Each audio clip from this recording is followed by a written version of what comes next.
One inning gone. Thank you for joining us here at Moody Park. Generals are on top of the Mammoths as of now, 1-0. 5, 6, and 7 due up for the Mammoths. John Calavito with you alongside Ben Chadwick. It'll be Amir Cormier, Mike Chiravallo, and Will Burkaw facing off against Kleppinger. The righty, an odd motion, wearing stirrups. Very old-fashioned. Going from the stretch, kicks and fires. The first pitch is swung on, hit well out to left. Right coming in, moving a couple steps to his left. He makes the catch. One pitch, one out here in the second. Johnny mentioned the stirrups. I believe that's what, kids these days would call drip, if I'm not too mistaken. Or maybe negative drip. I'm not sure. No, that's definitely drip. We would have to take a consensus, but I'm a fan. I'll say that. I think it definitely depends on who wears them. You got to wear them with confidence, John. Well, Chiravallo pokes one into right field. So 2 pitches into the inning. We're 2 batters through, 1 man on. And Mike Chiravallo, his first game in over a month. Last time he played was June 13th against the South Jersey Kings, where he was 0 for 4. But before that, he had 3 straight games with hits. But again, can't really talk about any trends with him because he hasn't played baseball or hasn't played organized baseball here in the ECCBL in over a month. So 1 on, 1 out for the lefty Will Burkaw. Getting dropped in the order with the re-arrival of Justin Fogle, and he takes the first pitch below the knees. 1 ball and no strikes. Fogle, of course, spending the last couple of weeks with the Trenton Thunder of the MLB Draft League. Now with the MLB Draft League in the second half, paying their players. Fogle trying to keep his amateur status, dropping back down to the ECCBL. There's a double play ball out to second base. Martinez flipped to second for 1, and that's all they'll get. Hit a little bit too soft, and Burkaw a bit too fast. 4-6 on the fielder's choice. Boy, did Will Burkaw have a day over the weekend against the Scranton Wilkes-Barre Miners. 6 hits on his 8 at-bats. He was a man on fire. He's got by far the best average. We always just talk about his small sample size because of how late he joined the team, but now it's clear to see he is easily the Mammoth's best hitter. Big lead off of first. Takes off first pitch. The pitch is down low and away, and Burkaw easily in there at second base. Kleppinger not even giving him a second look, and he steals the bag right under his nose. Easily their best hitter, and John, probably easily their best base runner as well. That's now his 18th stolen base, which leads the entire Mercer squad. 18 stolen bases in how many games? Let's find out right now for you, John. This is his 13th game. 13th game, wow. Averaging almost a stolen base and a half per game. Well, here is Magliozzo ahead in the count 1-0. The pitch. Swung on, driven foul down the right field line. Got sawed off. Count even. 1 ball, 1 strike, 2 down. Runner at second. Top of the second inning. Gens on top 1-0. Magliozzo, the right-hander, here against Kleppinger. Kleppinger, an odd stance, and there goes Burkaw for third. The pitch is swung on, driven out to right field. That's a base hit. The old hit and run brings Burkaw around to score, and it's a 1-1 tie here in the second. Absolutely perfect execution from the Mammoths right there on the hit and run. You got a solid hitter. You got an incredible base runner. That's the way it's done. I wouldn't be surprised to see Magliozzo take off even with 2 outs. Doesn't look like Kleppinger's even remotely paying attention to runners. But here's Anthony Pallone from the left side. Kleppinger set and fires. Fastball up and away, ball 1. Kleppinger does work quickly. Magliozzo, big lead at first. Fantel holding him on. Kleppinger kicks and deals. That's a fastball at the knees for a called strike. 1-1 on Pallone. Magliozzo at first. Now finally Kleppinger checks on first. Let's see if he throws over. He comes home. That one swung on, lifted out to center, just out of the reach of Kelly into center field for a base hit. Back-to-back hits for the Mammoths, and we'll turn the lineup over. And, John, I couldn't care less about analytics right now. This is what I like to call good old-fashioned momentum for the Mammoths. They are rolling. And the Mammoths had a rough time over the weekend. They did drop a doubleheader against Scranton. They lost the first game 9-7, and the second game 10-6. And they're very eager to get back in the win column as that one comes very close to hitting James Schaefer. Boy, that would have hurt. That was coming in at least 85, maybe even above 90 on that fastball. Coming straight on the back of Schaefer, right on the number 2. 1 ball and no strikes on James Schaefer, who grounded out to third back in the first. Maglioso at second, Pallone at first. The pitch, way inside, almost hit Schaefer again. 2-0. Now there's going to be a meeting between Eilbacher and Kleppinger. Now, Kleppinger has been around college baseball for a while, again with 2 different programs, Arcadia and Kane. Eilbacher back, his brother in right field as well. 1-1 game, top of the second inning. Mammoths threatening. Pallone not being held on at first. The pitch. That's in there for a called strike right at the knees, but Schaefer was taking all the way. Outfield straight away and shallow. A look back at second. Kleppinger comes home. Fastball missing above the letters. 3 balls and 1 strike to James Schaefer, in danger of loading the bases.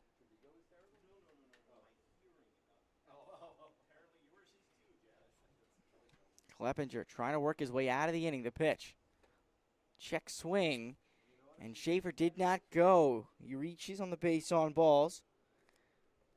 And he'll reach base, and the bases are loaded. Sacks are full for Jordan Nitty, who made his way all the way around to third back in the first, did not score.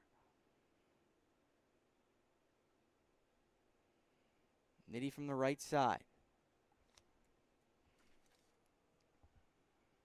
The pitch. Up and in. Little chin music there.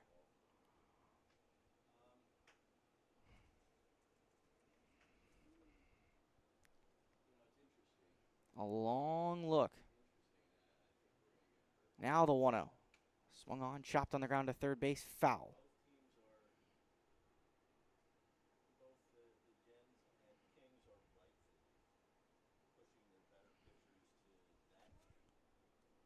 Maglioso at third, Pallone at second, Schaefer at first. Nitty trying to break the 1-1 tie here in the top of the second. Has 2 outs. The pitch. Swung on, popped up, center field. Going back. The Clerico makes the catch moving to his right, and the inning is over. But the Mammoths get a run. They do it on 2 hits, no errors, and the bases were left loaded going to the bottom half of the second inning. It's 1-1.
6, 7, 8 due up here in the bottom half of the second inning. 1-1 game between the Mammoths and the Gens. Gens trying to retake the lead after holding off the Mammoths, who left the bases loaded.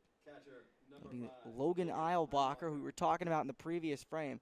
2 for 4 with 4 RBIs, a double, and a home run in Game 1 of their doubleheader over the weekend as he takes first pitch on the inside corner for a strike. It's 0-1. Eilbacher, Dominici, and Fantel face off against Saccone. The pitch. Swung on, little nubber up the first base line. Vogel touches it in fair territory, throws him out. Dangerous play there by Vogel, but it worked out for him, one away. I don't know how much of a dangerous play it was by Vogel, but just the first opportunity he had to get the ball. I think Eilbacher was blocking it on its entire way down that right field line, and then finally when Vogel got the chance, rifles it over to first. Usually on a play like that, as the first pitch here to Dominici misses high and outside 1-0. On a play like that, if it seems like if it's rolling foul, the fielder will give it the benefit of the doubt and make sure it goes foul just in case, because that's a tough play like that. It's very short ground ball as the 1-0 pitch is outside 2-0. 2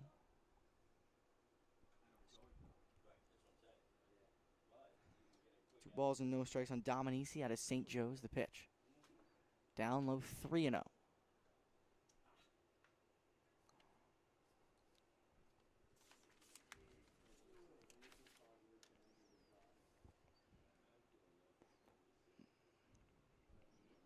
Saccone working quickly, a big leg kick and fires home.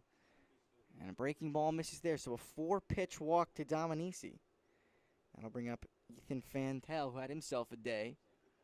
Went 2 for 4 with 2 RBIs and a double in Game 1 against Southside over the weekend. And that was just Dominici's second walk in the past 8 games. And he's had his struggles in the past 8 games as well. As John, I'm not sure if you just saw that, but it was a real quick flash of lightning. Oh, That just came across in the background. Throw over to first base, back easily. Let's hope it holds off. Got to get through 5 today. This is a 9-inning affair. Fantel waiting. The first pitch to him is down and in, ball 1. I think we might be seeing some shower. I think it started to rain. In fact, it definitely has started to rain. It absolutely has. You can see it on the umpire's polo. Yeah. 1-0 to Fantel. Swung on and fouled away behind the plate. So the bottom of the order, 7, 8, and 9 in Game 1 against Southside over the weekend. 6 for 12, 4 runs scored, 2 doubles, a homer, 8 RBIs. The runner takes off for second. The pitch gets away from Vogel, and Dominici has an easy stolen base.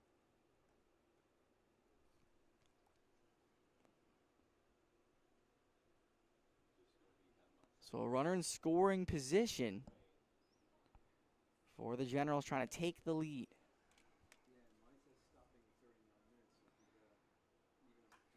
That pitch is swung on, hit well out into center field. Schaefer drifting back. His back is to us, and it's over his head, and it goes all the way to the wall. Dominici scoring easily. Fantel digging for third base. He'll get there with a head-first slide. RBI triple, Ethan Fantel, and the Gens lead 2-1. In just his 3rd game with the Generals, it's not even his first extra base hit, but it's his first triple. Man, he is going to light things up here in the ECCBL in the last couple of weeks we have. Second triple of the game already for this Generals team as Lance Eilbacher takes a strike on the outside corner. It's 0-1 as the rain continues to fall. And it's even more impressive that ball was hit so far with the rain pelting down as it is. Really is, affects your grip on the bat as well. It really does. And 1-strike pitch is right down the middle, 0-2 as the infield comes in.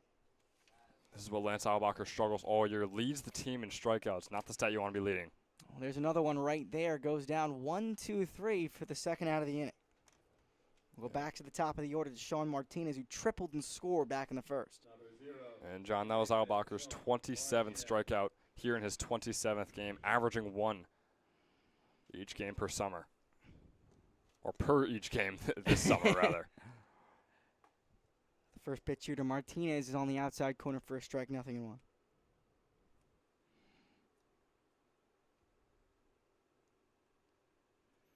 The pitch. Down low. Ball and a strike. 2 outs. Runner at third base. 2-1 Generals. You're in the bottom half of the second inning. Rain coming down. Wind blowing hard from right field to left field and the floodlights are on at Moody. The pitch. Outside ball 2. Looked like Martinez wanted to make an offer at it. Decided wisely to hold up. Came into the day hitting .271. It's got to be tough for Saccone on the mound, too, with all the rain pouring down as well. Breaking ball missing outside 3. An interesting decision to throw a breaking ball in the rain, and I'm surprised he hasn't gotten a new baseball. Yeah, it's really got to affect your control again. Not a baseball player in my past life, but just using natural science, I think I can take an educated guess on that. Well, the 3-1 pitch misses down and away, ball 4. Put runners at the corners with 2 men down. So obviously, when people say past life, they mean the life before this one. So what do you think you were in your life before this one? What, you want me to say an all-star baseball player and really humor you? Oh, boy, I couldn't tell you. I think you were a Dolphin. Oh, we're not even going human. First pitch to West is fouled right off of Fogel. It's 0-1. Able to get right back up. I don't know. You wearing a blue shirt. That's all it takes. You're giving me Dolphin vibes right now. I don't know. Blue shirt, brown khakis, like a rhino. I feel like that's maybe a rhino. I don't know if I'm manly enough to be a rhino, though. I like a dolphin, actually. I think Dolphin definitely suits you. I'm going to try and take that as a compliment. It's definitely not an insult. 1-strike pitch. Runner takes off for second. The pitch is a strike. The throw from Fogel from his knees on the money, but they will call Martinez safe at first somehow. Looked like he was dead to rights to me. That's another stolen base for this Generals team. They're second in the inning, third of the game, or fourth of the game, excuse me. It's Martinez's second in the game as well. And the pitch is a breaking ball. Just missing off the plate. Ball 1. Very close. Almost too close to take for an 0-2 count. A long look. Saccone set at the belt. He kicks in the 1-2. Swung on and fouled right back to the screen. West right on it. Fantel at third. Martinez at second. 2 outs. Bottom of the second inning. Rain cascading down out of the clouds. Gens on top 2-1. The pitch. West takes down and away, ball 2. Deuces are wild here. 2 balls, 2 strikes, 2 outs. 2-1 Gens here in the second half of the second inning.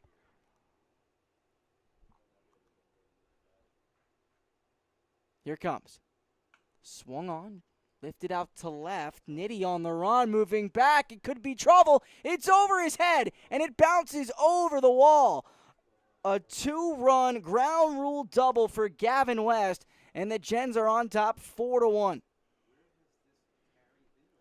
Boy, Gavin West has been on fire in the past 5 games. 9 hits in them. And what a big one here to get his first of the day.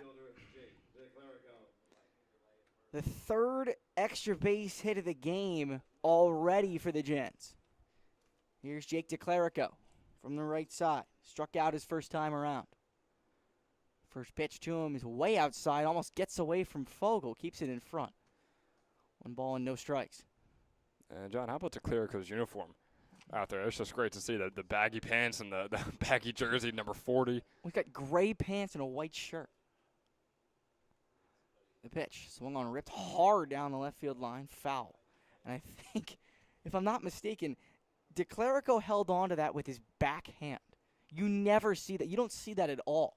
Usually if a guy lets go, it's his front hand that keeps the handhold on the bat. Ball and a strike to DeClerico. The pitch from Saccone. Swing and a miss. Pulled the string on him. He's down in the count. 1 ball and 2 strikes.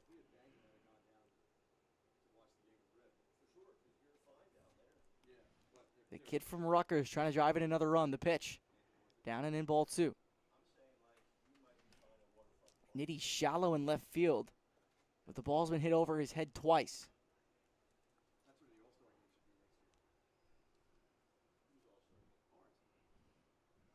Saccone set, kicks and fires. Swing and a miss. He struck him out and the inning is over. But not before the Generals put a crooked number on the board. 3 runs on 2 hits. No errors and a man stranded at second. We're going to the 3rd. Gens on top 4-1.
We've played 2 here at Moody Park. Jen's on top of the Mammoths 4-1. It'll be 3, 4, and 5. Due up for Mercer, Justin Fogel, Joey Gamitter, and Amir Cormier. That's one heck of a power lineup in the heartier order. Fogel grounded out to second his first time around. He's a great story. Started his career at Mercer County Community College, played 2 seasons there. As the first pitch to Fogel was a breaking ball right on the outside corner, 0-1. Then he went to Penn State Abington, spent 3 years there in one of the better programs in the Northeast in Division III. Spent this past season at Pittsburgh, as the 0-1 pitch is swung on and fouled away to the left side, where he hit .299 and was the primary catcher for a Power 5 baseball team. Now, hit the portal one more time, and he'll be finishing up his career at the University of Memphis. It's really almost like he's working his way up the ranks. Almost. That kind of seems like what he's doing. I don't know how comparable Memphis and Pitt are. They're definitely similar, but Pitt's in a better conference, but Memphis has a better history. But it also might depend on where he's getting his grad degree. 1-2. Swung on, little blooper out to left field, right going near the line, and it's over his head, and it bounces to the wall. Fogel digging for second. He'll be safe right there. An easy, effortless-looking leadoff double for Justin Fogel. And he knew it was good, too, once he saw Wright turn his head and just start all-out sprinting. Didn't look like it was hit all that hard off the bat, but it just kept carrying out to left field. The ball is carrying today more than it has all year. It absolutely is, and you've been with us for a few games now, but that was I've heard you talk it was about a completely true statement. I mean, you're right. We haven't seen this at all this season. No complaints. Well, here is Joey Gamitter, who bounced out to second his first time around. Kid hitting from the left side. First pitch to him is a fastball just off the outside corner. 1-0.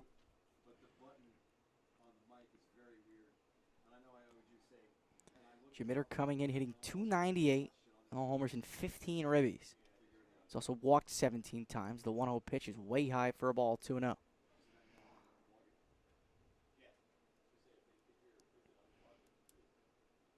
Fogel, only appearing in 6 games, has not stolen a base. He's 0 for 1 in stolen base attempts. He's going to let his cleanup hitter try to get him in. Here's the 2-0. Gamitter, a big swing, fouls it right back, goes to a knee. Kleppinger's faced some trouble in his first 2 frames, a man on in every inning. He's only allowed 1 to cross the plate. Rain continuing to come down. Clouds don't look as ominous. Kleppinger kicks and fires. 2-seamer missing high and outside, 3-1. Gamitter way ahead. Yeah, and Gamitter has really been one of the most consistent batters so far this summer for the Mammoths. Over the past month, he's been between a .290 average and a .330 average for all around 16, 17 of those games he's played in. Here's the 3-1. Swing and a miss. Gamitter trying to get that one over the wall. Jen's leading the series on the year 3-2. Final matchup of the regular season between these two Moody Park foes. 3 balls and 2 strikes. The pitch. Swung on, grounded through the left side. That's a base hit. Right up with it quickly. Fogel stops at third base. And there's runners at the corners with nobody out for Amir Cormier. So back-to-back base hits to begin the inning.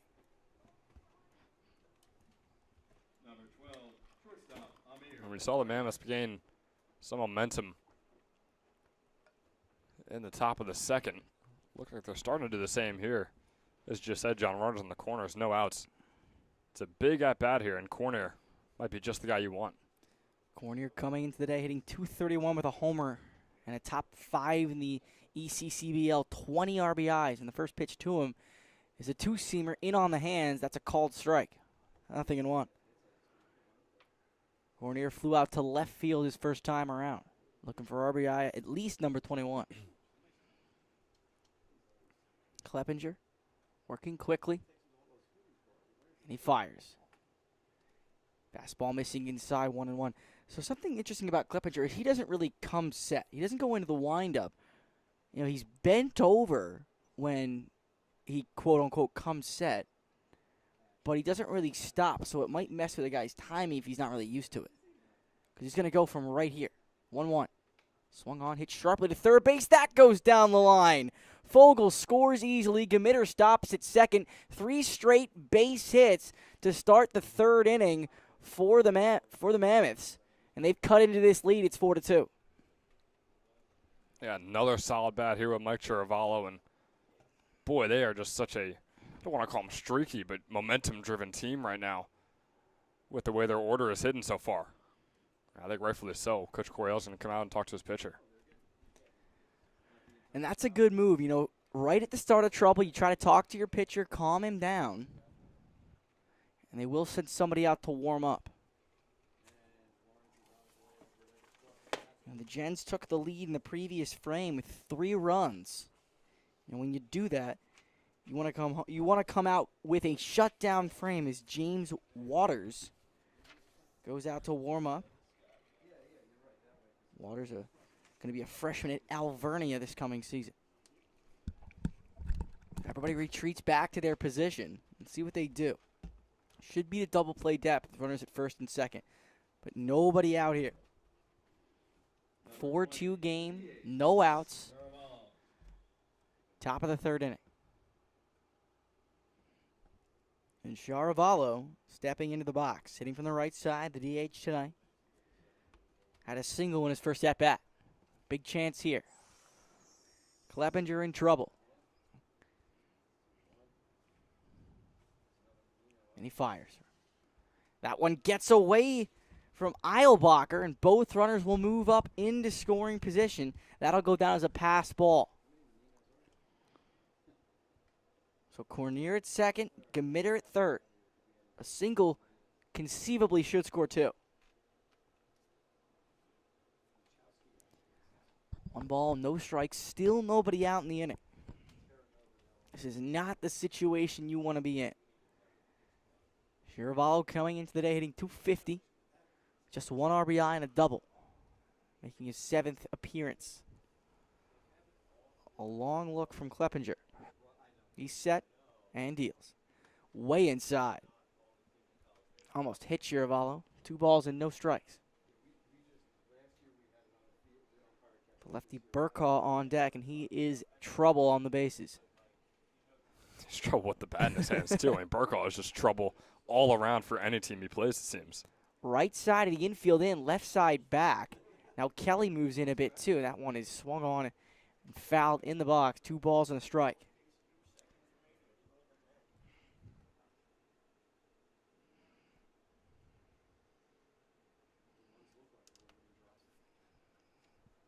Gens leading 4-2, but that could change with 1 swing of the bat. Kleppinger deals. Swung on, hit sharply on the ground to third base, foul. 2 balls, 2 strikes, nobody out, runners at second and third.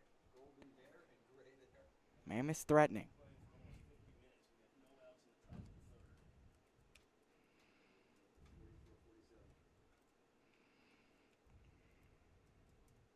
Chiravallo out of Bucknell, just finished his freshman season. The 2-2 pitch. 2-seamer up and in. And the count runs full on Chiravallo. Outfield is shallow. And right has learned his lesson. He's deeper and left. The ball's been carrying there, but the wind isn't as strong as it has been.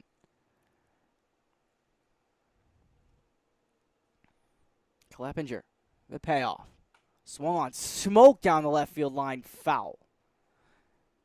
Good at bat by Chiravallo. Infield is all the way in, not wanting to sacrifice another run. Again, a base hit more than likely ties this game. Kleppinger, another payoff pitch. Swung on, a little gork out to right center field. It's falling fast. That drops in for a base hit. This will easily tie the game. It rolls all the way to the wall. Chiravallo around second, on his way to third. He'll get there standing. A 2-run game-tying triple for Mike Chiravallo. It's 4-4 here at Moody. John, if I had to take an educated guess, I don't think it's going to be 4-4 for too long. Oh, no, With who still we see nobody here. out. And the lefty hitter, Will Burkle, we were talking about him a couple minutes ago. Finally gets his chance after a long at-bat from Chorvallo. 4 straight hits to begin the top of the third. Infield still in. A base hit by Burkaw would give the Mammoths the lead.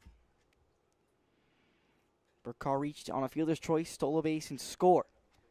You don't want him on the base paths. 18 stolen bases on the summer in just 20 attempts. Burkaw from the left side. First pitch to him is a fastball in there for a called strike. It's 0-1. I like Burkaw in the 7 hole. You know, it gives you some nice pop at the bottom of the order, speed at the bottom of the order. The 1-0. Fastball up and away, ball 2.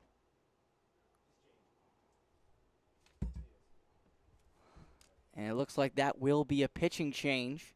And the day is done for Kleppinger. So we'll take a quick break. Runner at third base, still nobody out. And a 2-0 count on Will Burkle. We'll be right back.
Back out here at Moody Park, 4-4 ball game. No outs, runner at third base, top of the third inning. Mammoths threatening. It's new arm on the mound. It's James Waters, the freshman from Alvernia. Yeah, Waters has pitched in 5 games so far. He's got a 1-0 record. He's only had the start in 1 of them, and that was way back in early June. He's pitched over 17 innings, and in those 17 innings, he's allowed 14 hits and 12 earned runs.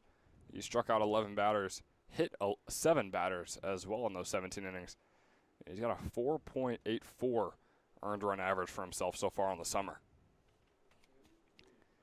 So it's an unfortunate outing for Kleppinger, who worked out of trouble in the first and the second, but allowed 4 straight base hits to begin the third inning.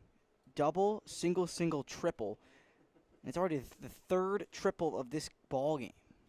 2 for the Gens, 1 for the Mammoths, as Will Burkaw steps in with a 1-1 count. And Kleppinger averaged 7.5 batters faced each inning, and he only pitched 2. I mean, boy, he struggled. No strikeouts as well with those 8 hits. 1-1 pitch. Fastball, first pitch from Waters, missing outside and low, 1-0.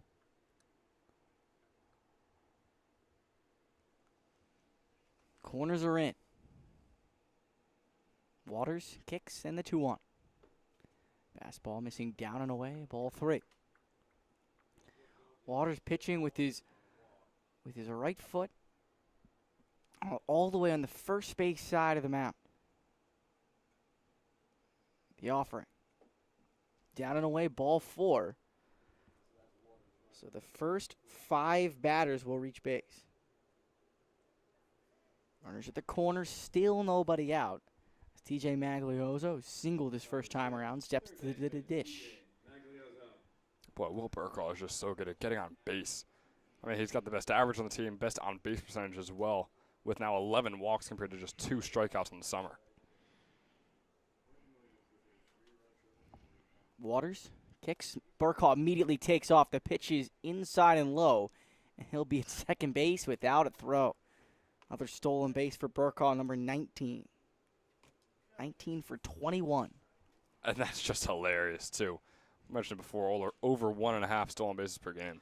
Well, there's a liner down the left field line. 2 runs will score. Another base hit for the Mammoths. They take a 6-4 lead, and the first 6 men to come to the plate here in the third have gotten aboard. And, John, this is the top of the third with no outs right now. Still nobody out. 6-4 ball game. I think we're in store for a really, really solid offensive shootout here at Moody tonight. Second single of the game for Maglioso, and here comes Anthony Pallone. And the runner takes off for second. The pitch is high and outside. Eilbacher's throw is on the money, and Maglioso is erased. So finally the first out of the inning, and it doesn't come in a normal way.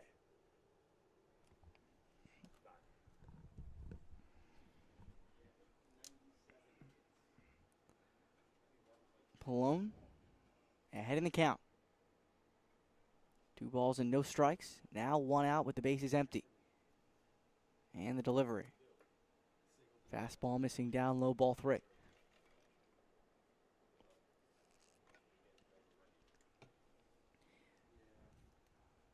Waters winds and fires. Outside low again.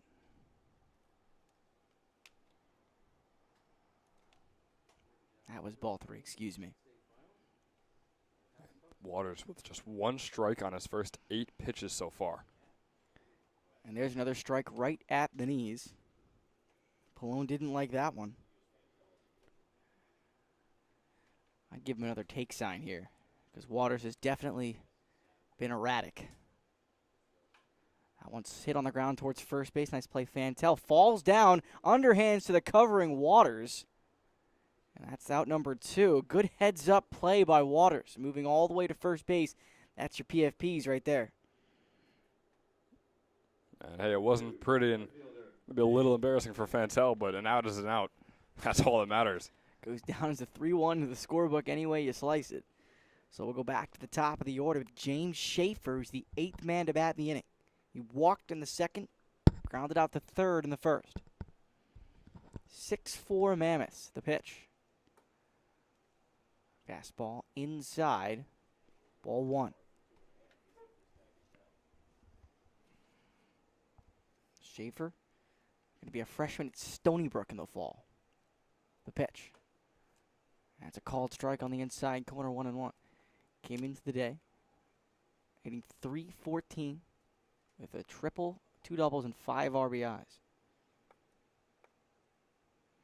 Waters winds, and the 1-1. Fastball down and in, 2-1. So Waters almost exclusively using his fastball, not really having faith in any other pitch. He's fallen behind every batter he's faced. Here's the 2-1 delivery. Down and in, ball 3. I don't know how much faith he should have in his fastball either now with how much he's struggling on the mound. I mean, I know none of these runs are earned by him, but boy, he's going to easily allow the Mammoths to keep this momentum going here in the top of the third if he keeps this pitching up. Here's the 3-1. Outside and low, ball 4. So 7 of the first 8 batters in the inning have reached base, and that'll bring up Jordan Nitty as the Mammoths have batted around. Number 7, left fielder, Jordan Nitty. Nitty today is 1 for 2 with a single. He's also flied to center. Schaefer does have 8 stolen bases. Let's see if he takes off. He does not go, and the first pitch misses just above the letters, ball 1. Looked very close. already having his third at bat here in the top of the third is just preposterous. Runner takes off for second. The 1-0 pitch is high and outside. The throw from Eilbacher is well wide. 9th stolen base of the season for Schaefer. And with 2 outs, the Mammoths have another runner in scoring position.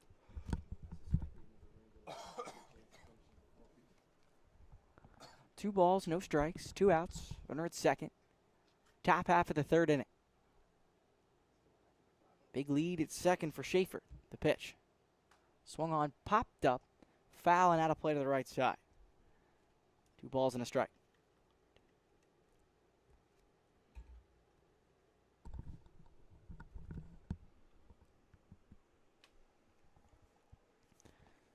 Mammoths have already scored 5 runs in this inning.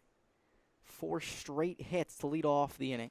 6 men reach base to start it as well. There's a line drive into left field. Coming on right, he'll make the catch. And the inning is finally over. But the damage is done. Mammoths pick up 5 runs on 5 hits, no errors, and a man stranded at second. Headed to the bottom of the third inning. Mammoth 6, Gens 4. There were no errors.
Bottom half of the third inning. Mammoths on top 6-4 over the Gens. Leading off for the Generals, left fielder, number 3. It'll be Tim Wright, Robert Kelly, and Logan Eilbacher. 3, 4, and 5, 4, 5, and 6, due up in the inning. Wright walked his first time around. His Saccone, his first pitch is coming. It's a breaking ball, missing off the outside corner. It's 1-0.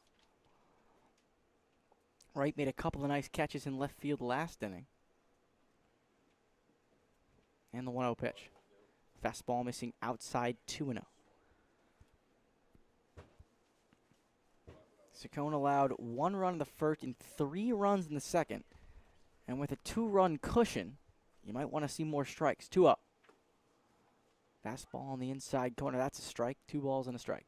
You said it perfectly. We just watched Waters struggle to find the strike zone. Well, that's been the story for Saccone all day. 28 of his 52 pitches have been balls so far. 2-1. Swung on and skied to right. Pallone moving to his left a couple of steps. Makes the catch. 1 down. That'll help the efficiency. Number 7. You'd love him to get through at least 4.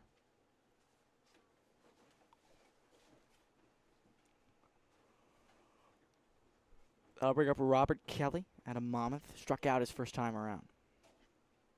4 strikeouts on the day for Saccone. That one misses upstairs. 1-0. 1 out. Nobody on. Bottom of the third. 6-4. Mammoths lead. And the pitch. Breaking ball. That's on the outside corner. Good spot. Great pitch from Saccone. Not going to do anything with a breaking ball right on the outside corner, down and away. And the 1-1.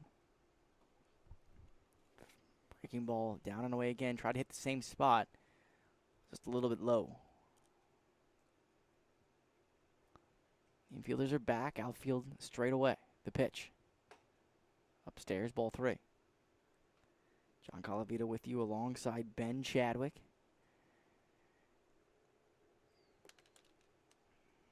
At soggy Moody Park, the rain is lightened up a bit. It's definitely not coming down as hard as it was. 3-1 pitch. There's a strike at the knees, much to Robert Kelly's dismay. And the count runs full. Saccone working quickly and comes home. Fastball missing down and away, ball 4. Already the 5th walk issued today by Saccone.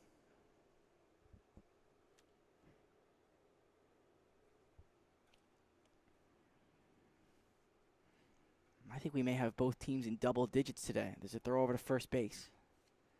A lot of offense and a lot of walks today, Ben. And we've seen those multiple double-digit games here before. We saw the Gens take a 17-15 win over the Kings earlier this season. They don't come often, especially lately.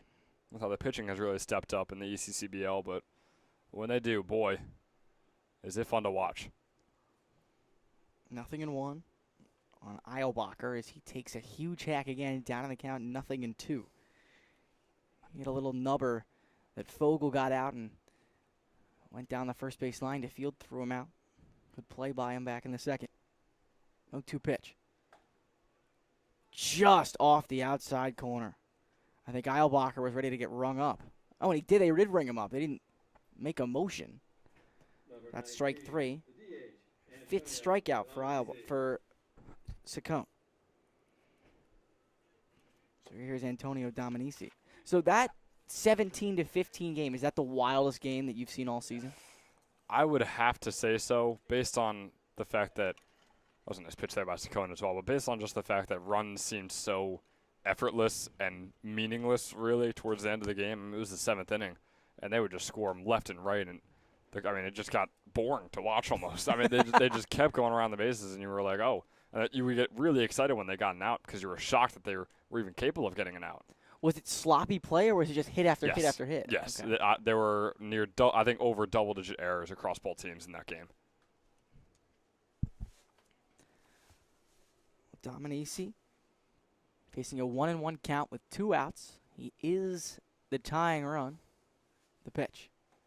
Breaking ball, right on the outside corner, strike 2. Dominici walked and scored and stole a base back in the second. A 1-2 pitch. On the inside corner, called strike 3, 6th K for Saccone, and the inning is over. No runs, no hits, no errors, and a man left. We're going to the 4th. Gens trail 6-4.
We've played 3 here at Moody.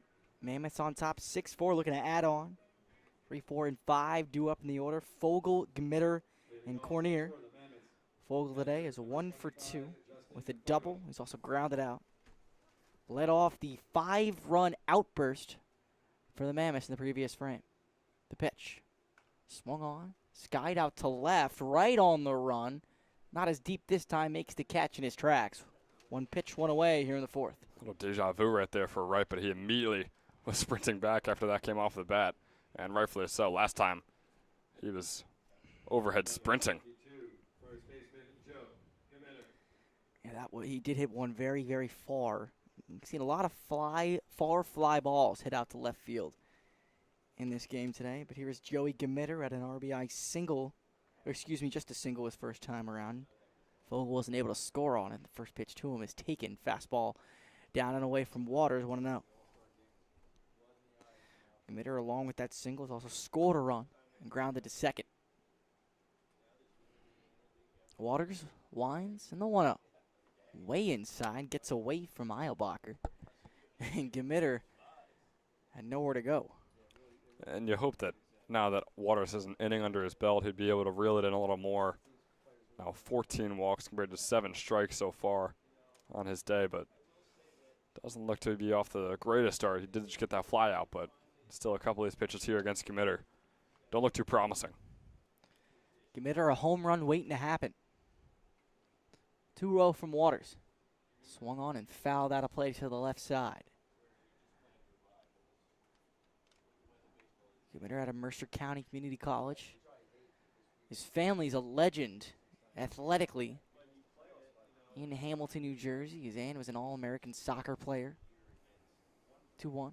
Swung on, ripped into right field. That's a base hit. Joey Gmitter, 2 hits on the day. And a 1-out single for the Mammoths.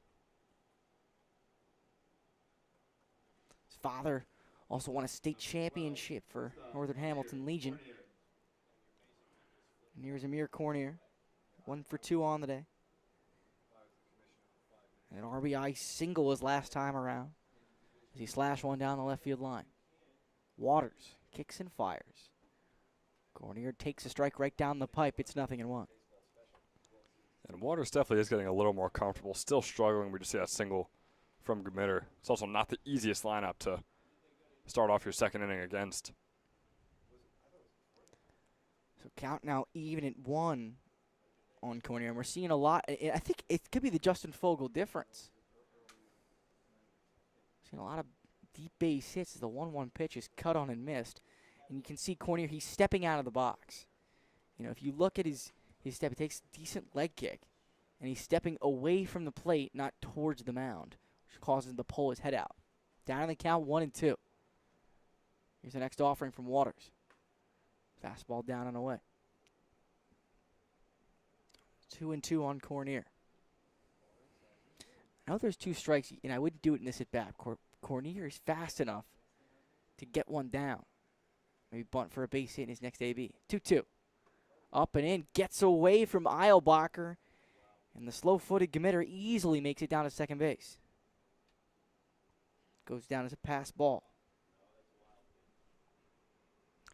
And that is big to get Gmitter over there on second. Just to get him around the bases fairly easily, like you said, is big for him. He's not going to be stealing bases anytime soon, and even on some singles, he might not even be able to advance Count a is, base. count is full on Cornier.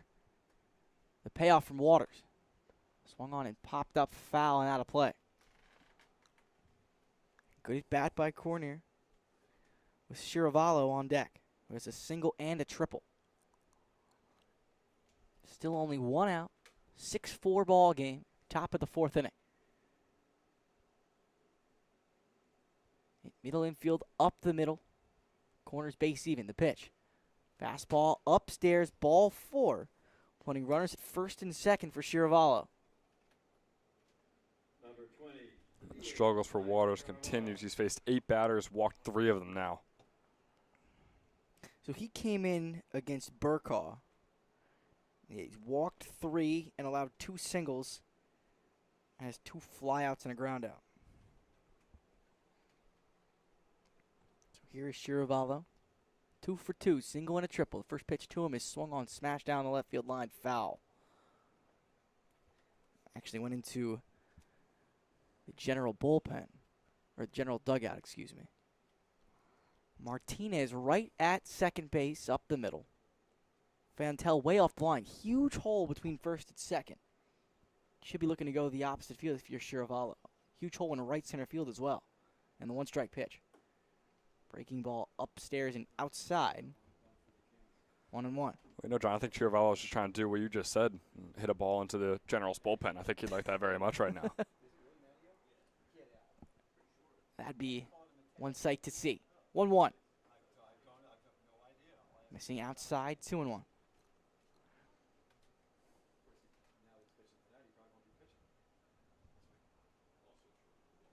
Cornier at first, Mitter at second.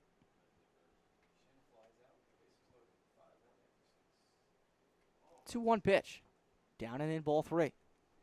In danger of walking another. Got Fogel out on the first pitch of the inning. And then a single to Joey Gamitter and a walk to Amir Cormier. And Chiravallo way ahead. But I bet he has the green light. Here it comes. Swung on and popped up, foul.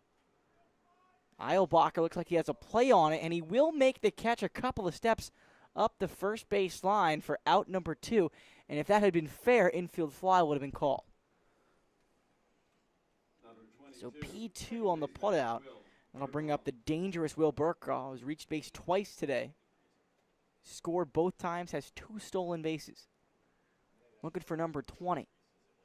He just fills out the stat sheet, doesn't he? He's like the Russell Westbrook of baseball here in the ECCBL. It is incredible.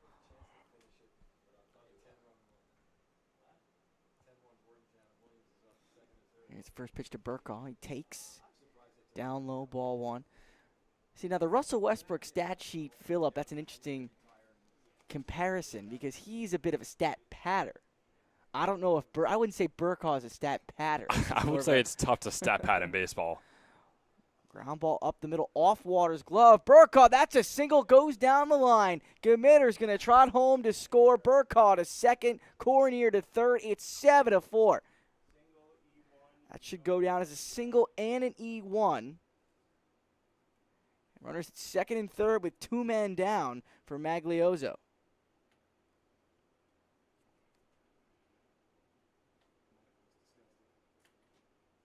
And that's a tough play. You know, Waters probably, there's a chance he could have fielded it cleanly. And then he had to rush his throw as it bounded away from him with the speedy Burkaw.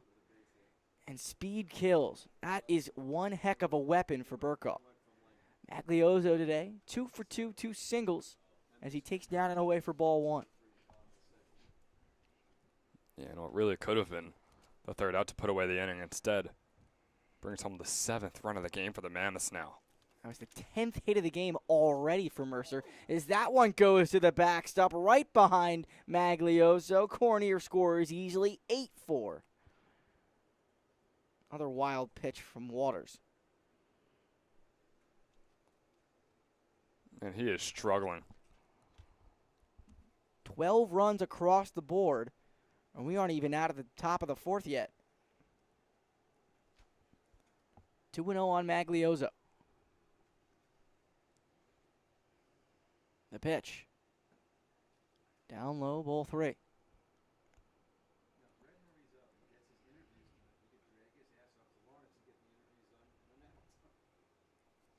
Waters kicks and deals. Finally gets one over for a called strike. And Burkaw's digging for the plate. What a play. Heads up base running Will Burkaw. Another run crosses the plate. Waters was caught napping. It's 9-4. Just an electric player, a steal of home. There's your steal number 20.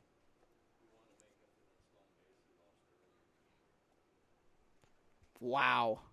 And John, I think I might have been caught napping too. I look up and then there's Burkaw already at home plate. That's a textbook play. Because Waters probably caught the baseball every single time as the 3-1 pitch comes in way high and tight as Magliozzo reaches base for the 3rd time today. That's not something you just do. That's something you notice at third base. And I bet you I bet you his third base coach told him over there, hey, he's catching the ball. He's looking down every single pitch. He's not going to be ready for that. And Burkaw, the man with the speed to get that done, that's brilliant.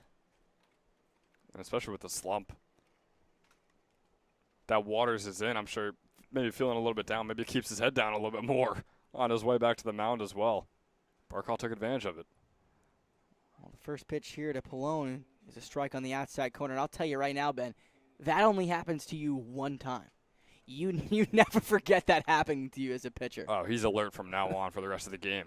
One strike pitch misses upstairs, ball one. No, he's alert for the rest of his baseball career. I guarantee that'll never happen to him again. That's one thing you can only learn the hard way. 1-1 pitch. Swung on, fouled over the screen. Strike two. 1-2 on Pallone, who's 1 for 2 on the day. He singled back in the second, and he grounded out to the first baseman back in the third.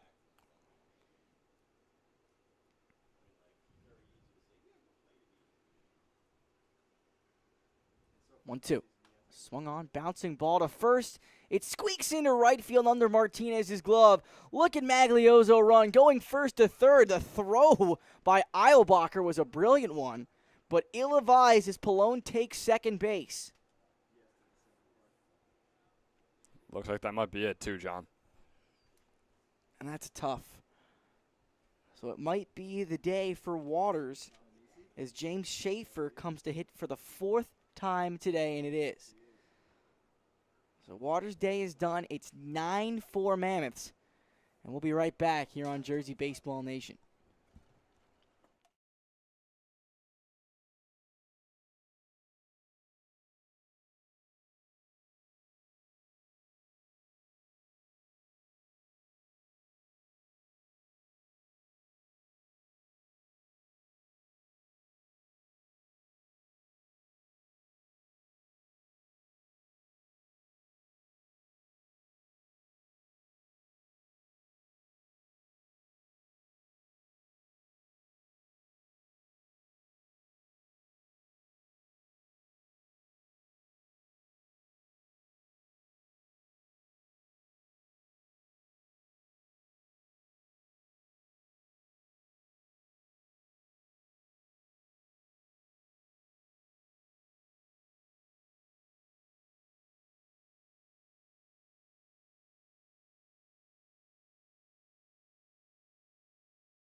Still here in the top of the 4th inning, already 3 runs in. Runners at second and third.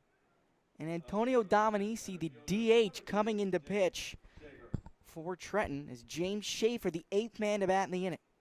He's walked twice and grounded out. First pitch to him is a breaking ball, missing down and away, 1-0. This has been an adventure the last 2 frames for the Mammoths. There's another one. Fastball. Catches the inside corner, 1-1. It definitely has, John. I mean, I wouldn't even say roller coaster. I think it's just been an entire uptick right now for the Mammoths.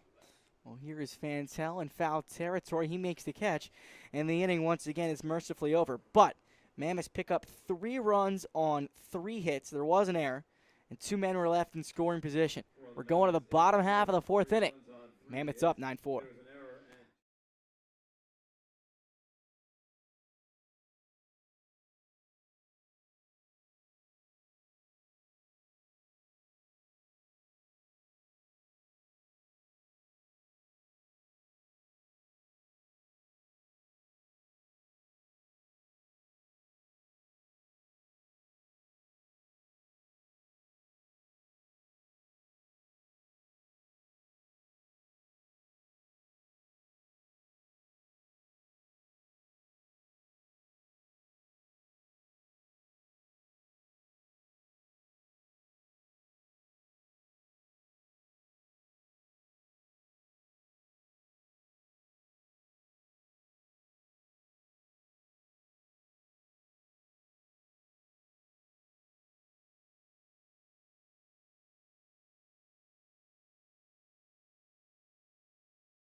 8-9-1 due up for the Generals. They're trailing by 5 runs, 9-4 Mammoths, who have scored 8 runs in the past 2 innings.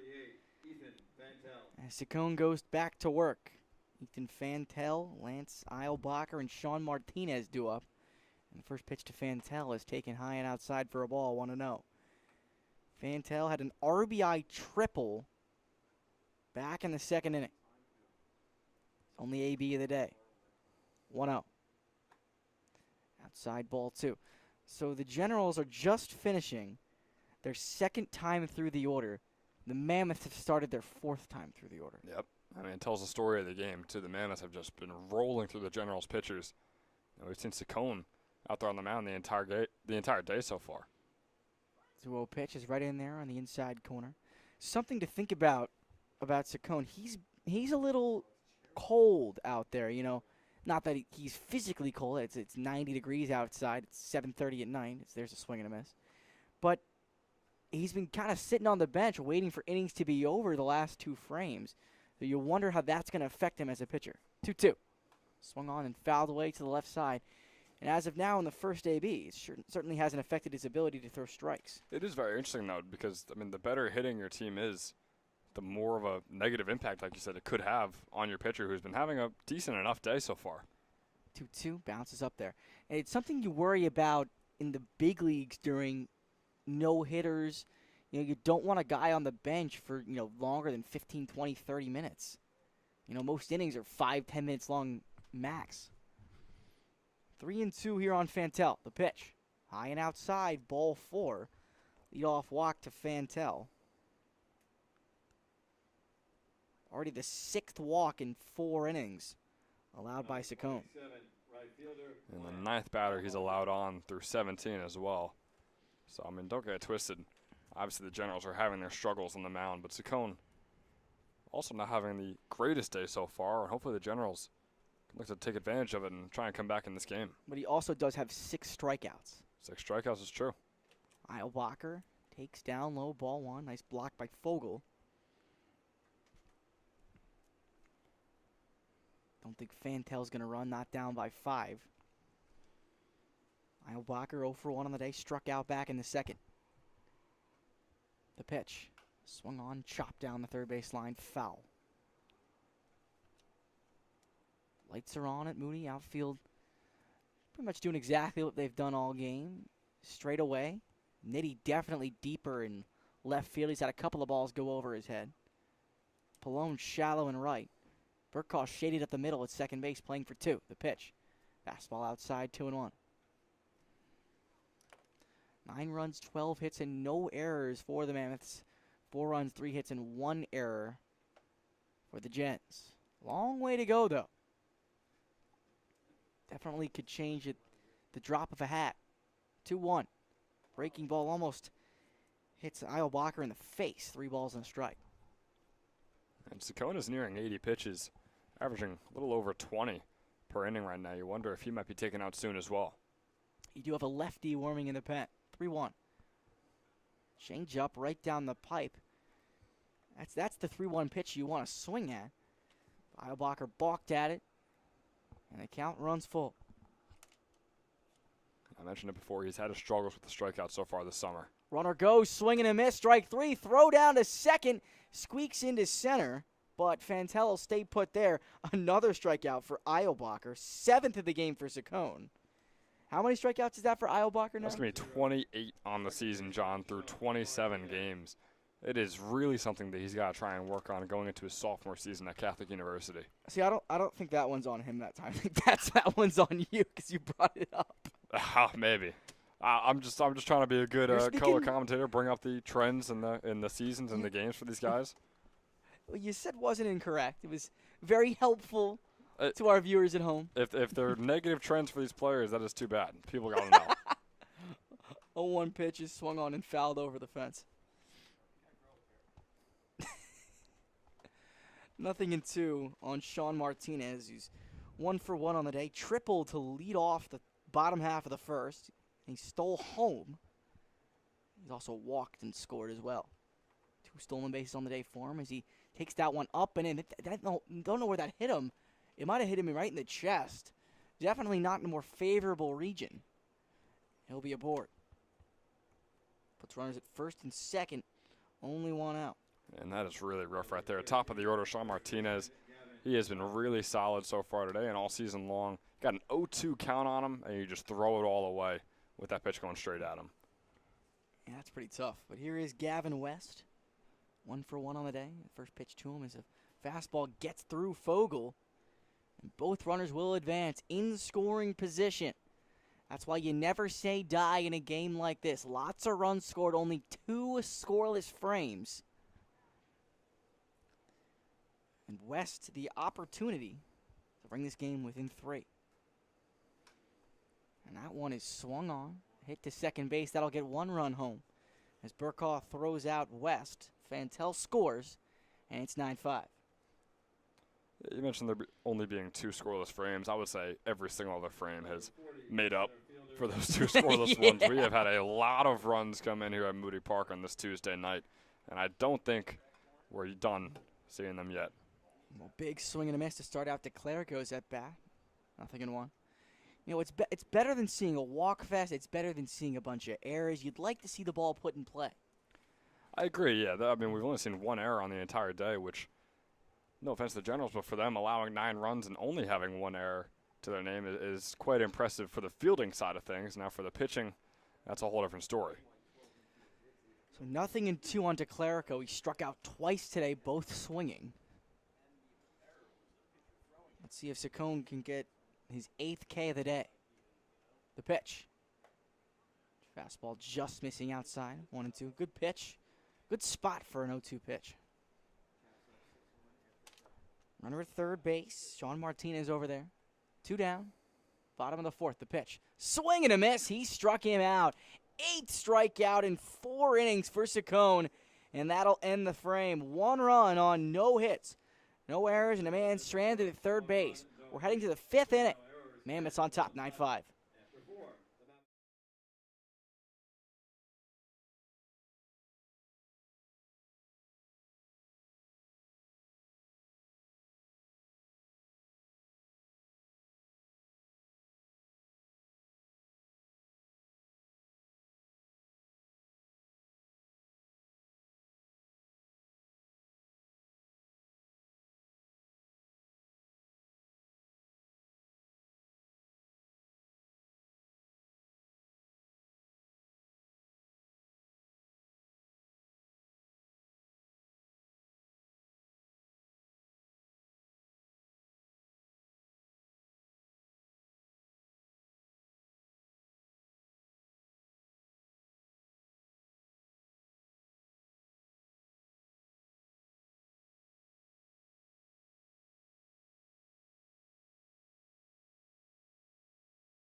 We've played 4 here at Moody. Mammoths lead 9-5, looking to add on to it. Should be 2, 3, and 4 due up in the inning. Nitty, Fogel, and Gamitter. And we got some rain forecasted here, John, starting in about 45 minutes. That's just 6 more outs, and we'll be all set, and this will be an official game. So Nitty waiting. First pitch misses outside from Antonio Dominici. 1-0. So as of now, the Gens no longer have a DH because that's where Dominici started. Now he's in the pitch. 1-0. Right. Nitty, big swing and a foul right off of Eilbacher's mask. 1-1. And I mentioned, sorry to cut you off, No, I go, mentioned go. we only have 6 more outs to go through, but then again, the Mercer Mammoths are up at the plate, so they might take up that entire 45 minutes with this inning alone. They were blanked in the first, scored 1 in the second, 5 in the third, 3 in the fourth. It's a fairly normal-looking game through two. 4-1, it's like, it's a little high for 2 innings, and then here we are on the top of the fifth with no outs and a 9-5 score. I mean, when your first 6 men reach base, it's a recipe for success. The 1-1 pitch is popped up, foul and out of play toward the right side. And Nitty's down in the count 1-2. And what else is dangerous is you got Dominaci on the mound throwing, I guess, quote-unquote fastballs that are going maybe 65 miles an hour, 70 maybe. Well, the 1-2 pitch is skied out to right center. Eilbacher to his right. And there's 1 out quickly here in the fifth. So here's really, you've really got to rely on your fielders who, technically the fielders have no errors today. That 1 error was on the pitcher earlier in this game. But I can almost assure you that almost every ball will be hit. Not many strikeouts that we're going to see from Dominici. So it's just a matter of the fielders making plays out there. Well, the first pitch to Fogle is popped foul to the left side. Even with, typical pitchers in there still haven't been any strikeouts across Kleppinger, Waters, and now Dominici. Meanwhile, on the other side, you got Picone with 8 through 4.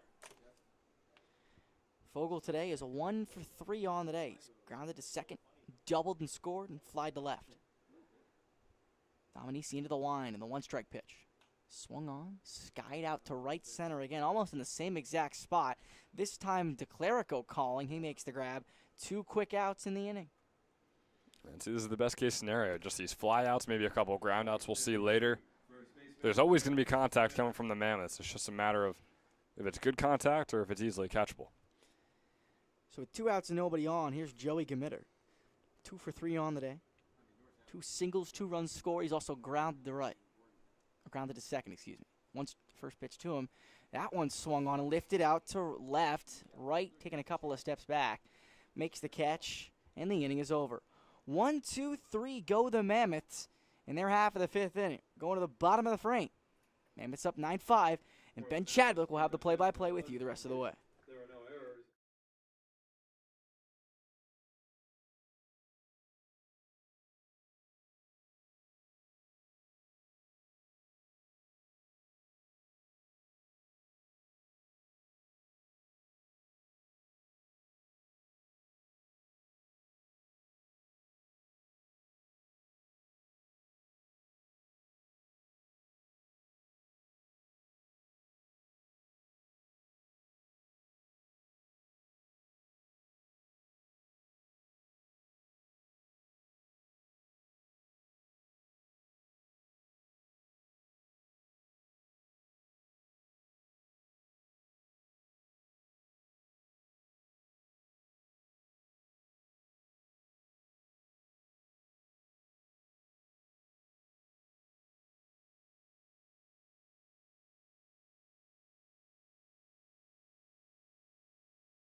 And with that, we welcome you back here in the bottom of the 5th, where the Mercer Mammoths enjoy a 9-5 lead over the Trenton Generals. Ben Chadwick here, joined by John Colavita. John, they were hearing you for almost 2 hours there. I think it's fair to give me the a little bit of a shot here with a lengthy first 4.5, and boy, the Mammoths can really be blamed for that with how many runs they've gotten. But Timmy Wright is starting things off here with a nice grounder up the middle, gets past Schaefer as well in center field, and round goes Wright, rounding second. Over to third, Timmy Wright rounding third, coming all the way home. Timmy Wright to start things off here in the bottom of the 5th. Inside the park home run for number 3. I mean, that's a thing of beauty. That's exactly what you need. And inside the Parker for the Gens to start it off, only down by 3 now, long way to go. Should have been a single, but it bounced away from Schaefer all the way to the wall and right. Didn't stop motoring. On the new pitcher as well, Foley, not exactly the way you want to start your stint here in relief. And now coming up is Robert Kelly. And boy, oh boy, do not count the Generals out. Kelly starts off with a 1-1 counter to that nice called strike fastball from Foley. Robert Kelly still looking for his first hit of the day. He's 0 for 1 with a strikeout, also walked earlier as well.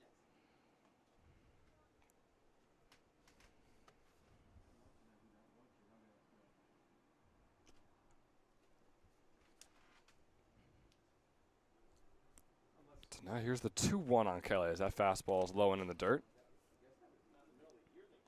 With the Generals now only trailing by 3. Kelly popping that one up, flying it out to Pallone in right field, who will make the easy grab for out number 1 here in the bottom of the 5th.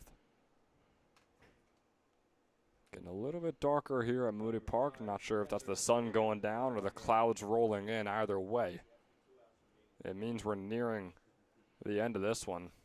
Technically, we're halfway through. We'll see if that's actually true, if the full 9 innings can be played. So Kelly with the out brings on Logan Eilbacher.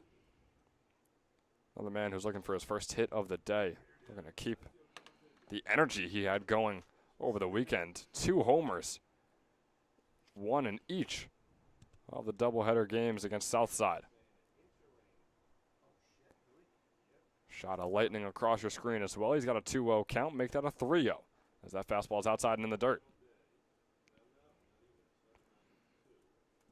This game is far from over. You know, here in the ECCBL, you can change leads anytime. Fastball is going to find the inside corner. It really looked like it was right down Broadway to bring up a hitter's count 3-1. With 1 out on the board, swung on by Eilbacher. It's going to go left and foul. Boy, does the ball look good when it comes off of Logan Eilbacher's bat. He's had his struggles so far this season, and like I mentioned, this weekend, he really put an end to those. Trying to get back on his horse here today, and he'll get on base right here. So Eilbacher on base for the first time today. Number 19, the pitcher. He was 0 for 3. Now first walk. So, Ben, we have 15 runs, and we're not even through 5 yet. Over, under, rest of the game.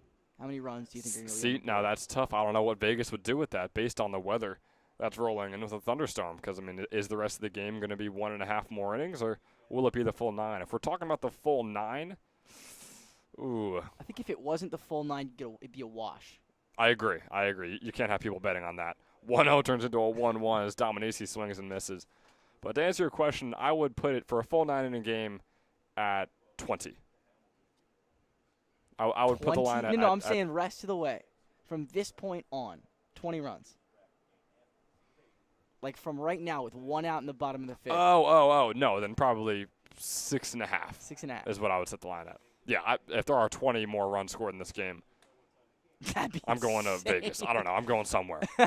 It's a 2-2 count here on Dominici. Let the record show that Jersey Baseball Nation does not endorse gambling. If you have a gambling problem, call 1-800. There we go. Fine print right there. 2-2 count is in there. Rather, it was a 2-1 count. So that'll be in there. Rather, now it's a full count. Dominici swung on along the left field line. Maglioso couldn't get his glove behind it. And he'll reach first with Logan Eilbacher on second.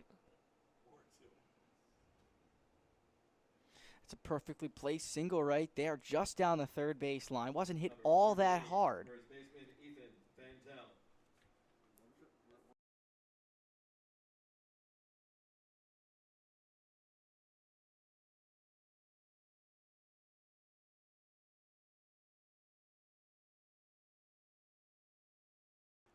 At least it's only Bringing one it back batter. here. Wild pitch.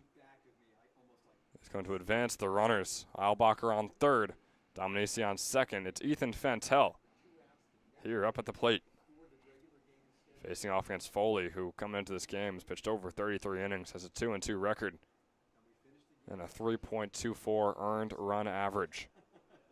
The 1-0 swing and a miss from Fantel, who's got one out on the board, a 1-1 count to work with. 2 in scoring position. And they trail by 3. Tying run is up at the plate in the form of Fantel. He's now got a 1-2 count as that breaking ball finds the outside corner.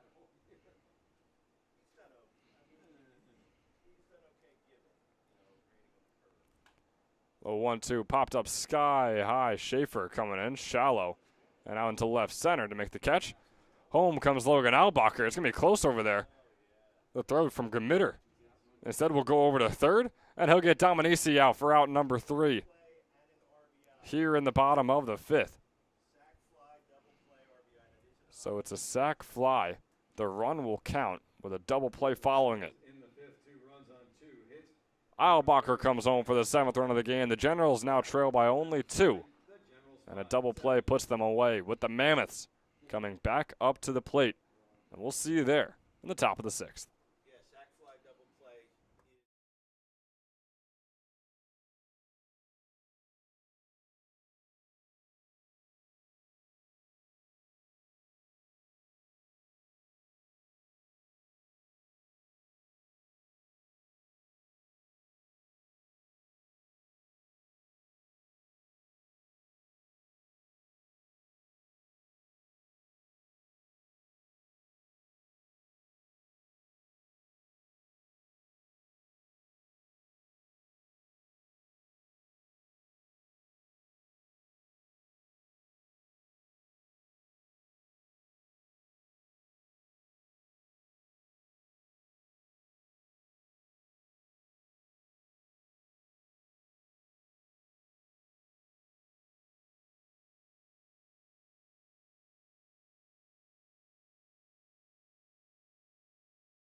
Chirvallo and Burkaw.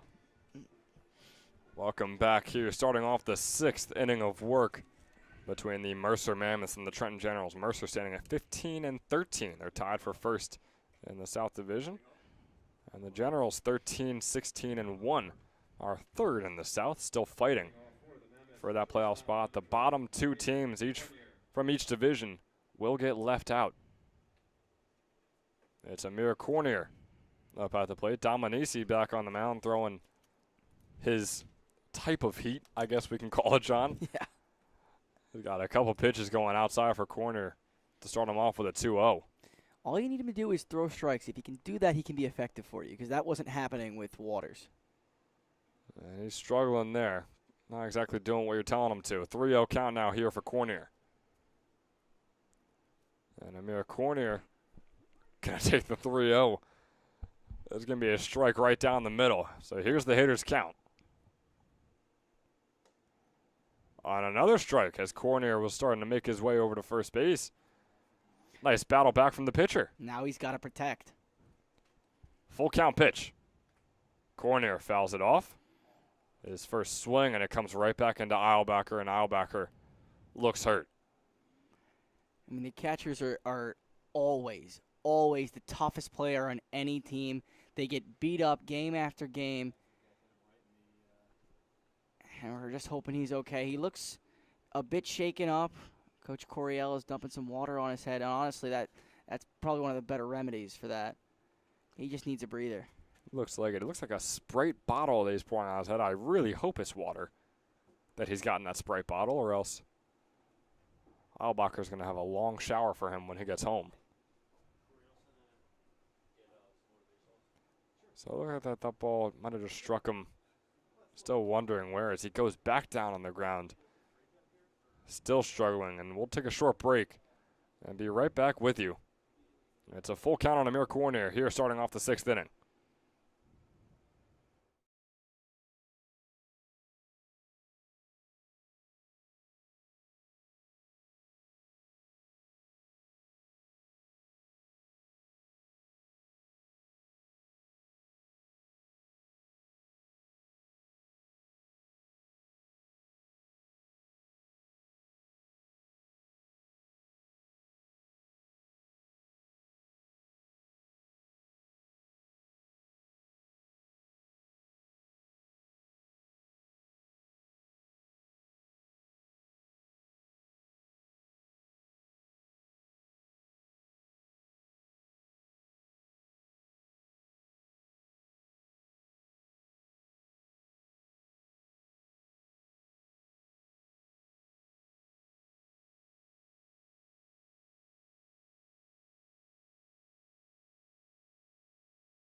We welcome you back. Sorry for the bit of a long break, but Logan Albacker has checked out of the game. We hope everything is okay with him. In his place will be Gavin West, the third baseman, putting the equipment on for the first time this summer, at least as far as we know. So Sean Martinez will move over to third base, and Giuseppe Arcuri checks into the game, taking over at second. With that, Dominici still on the mound. Cornier is still up at the plate with a full count. That's where we left things off, and that's where we'll return right now. It's a 9-7 game. The Mammoths lead by 2. No outs here in the top of the 6th. And Cornier lines that one out to left field, right, chasing it down. He rounds first, headed over to second, and he'll stay put. Standing double for Amir Cornier. And a solid start here to the 6th inning. And that's extremely impressive. You know, you're coming back to a 3-2 count. You've been waiting for over 2 or 3 minutes. You're thinking about your at-bat, and thinking in baseball, especially when you're at the dish, thinking about your at-bat is not always good for you. Comes in, swings at the first pitch, on board with the leadoff double. Brings on Mike Chiravallo, whose first pitch is way outside. Good job by West. Shifts it over, making the grab there. Could be daunting putting on the gear for the first time in the summer because of an injury in the middle of a game as Chiravallo pops that one up sky high. DeClerico on right, chasing it down. DeClerico will be the one making the catch. Cornier will not move. What a throw from DeClerico as well over to third base on a rope to Sean Martinez. Hence why Cornier stays at second. Second baseman Will Burkaw. But now here's the man himself, Will Burkaw. Mammoths lead by 2. He's trying to make that 3 with this at-bat right here. Burkaw, the lefty hitter, has the first pitch low and outside by Dominici. The 1-0 swung on by Burkaw, looking for the gap, and he will find it between third and short, putting runners on the corners here for the Mammoths with just 1 out to show for it. That's a nice piece of hitting right through the 5-6 hole out to left field. Runners at the corners, only 1 out. A ground ball to the right side does the job. Just have to make sure that Burkaw doesn't get doubled up, and frankly, he'll probably steal first pitch anyway. Will Burkaw is 8 for 11 in his last 3 games now, 2 for 3 in this one. And there he goes, Burkaw with a liner right over to the glove of Fantel. And that puts away the inning. Since Burkaw had left to steal, the liner and the solo double play from Fantel on first puts away the top of the 6th, and no one comes home. 2 are left stranded. And the Mammoths still lead by only 2 as we head into the bottom of the 6th. 9-7, Mercer leads.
Welcome back to the bottom of the 6th inning. The score remains 9-7 after the line drive double play went right into the glove of Ethan Fantel. And with that, Pitch hitting to lead off for the Generals, number 8, It brings on the Trenton Generals and Jackson Wargo for his first at-bat of the day. He's coming in as a pinch hitter. Swings at the first pitch and fouls it off to the right.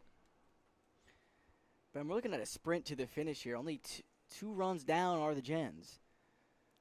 A long way to go. Still 4 at-bats left for them. And still something we talked about all day, the Generals wondering if they have 3 more innings to work with or maybe less with the impending weather that we've been seeing all day. It's held off for the most part as he fouls off another one, this time to the left side. So this game is official. If we were to see torrential downpours here, the Mammoths would be awarded a victory. Last time we saw Wargo play, last 2 times rather, were both against the Mammoths on July 9th. He was 1 for 2.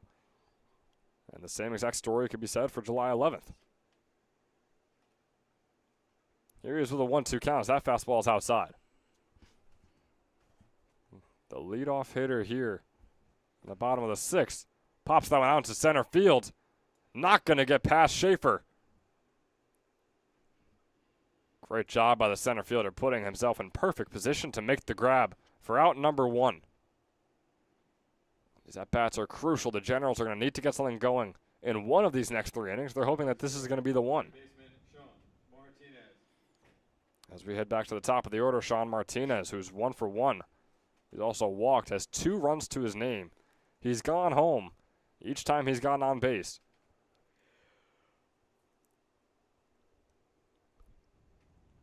And the first pitch is going to be low, hitting the dirt for ball number 1. Foley 12 pitches in so far, 7 of which have been strikes. This one by Martinez is fouled off once again over to the Generals dugout.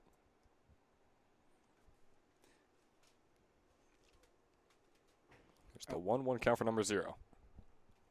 I like the fact that the Generals are attacking. You know, they're swinging at pitches that are in the zone early on in counts, being aggressive, because a lot of times when you get your first pitch fastball, it's the best pitch you're going to see in any at-bat. And like I said before, Foley not throwing a ton of balls, which is what we've seen in the past from Mammoths pitchers. As here's Martinez lining another one out to center field, and another one is caught by James Schaefer for out number 2 this time. James Schaefer getting some work in out there, but making the most of it.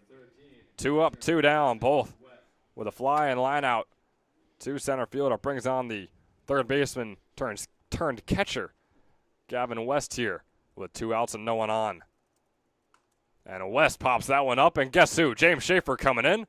Shallow center field, makes the catch for 3 up, 3 down. All by the way of James Schaefer, the center fielder. And just like that, a quick 6th inning, putting us into the 7th. The first scoreless inning of the day. And the Mammoths are hoping that's a similar story here in the 7th. And if not, they're hoping that they're the ones to score in those runs. We'll see if they can when we come back.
Hello and welcome back to the 7th inning of play here between the Mammoths and the Generals. This 7th inning is brought to you by Northfield Bank. Northfield Bank is a full-service community bank with locations all across New York and New Jersey. Each day, Northfield Bank upholds their mission to be the financial institution of choice for individuals and businesses by delivering innovative products and exceptional customer service. So if you need free checking, a home equity loan, or even personalized business banking, give Northfield Bank a call today. Dominici back on the mound. Some fielding changes out there as well for the Generals. Ryan Hasdovic is out in right field with Jackson Wargo taking over in center field, and Hasdovic will bat third in place for DeClerico in the order. Ant Pallone is 2 for 3 on the day. Looked real solid so far. Trying to keep that going. He starts off with a 3-0 count here. DeClerico's had a rough day, gets taken out just to have some confidence moving forward. He only had 3 strikeouts on the day. That's where you come out and you get pinch hit for you. Hey, you need a breather, you need a break. It's not your day, kid. It was a 4-pitch walk right there for Pallone. He seemed pretty frustrated about it. Not a single one that he could have even tried to swing at, which I'm sure he wanted to do. Pallone looking to steal. He won't. And it's going to be the 5th straight ball to start off the 7th inning from Dominici right here.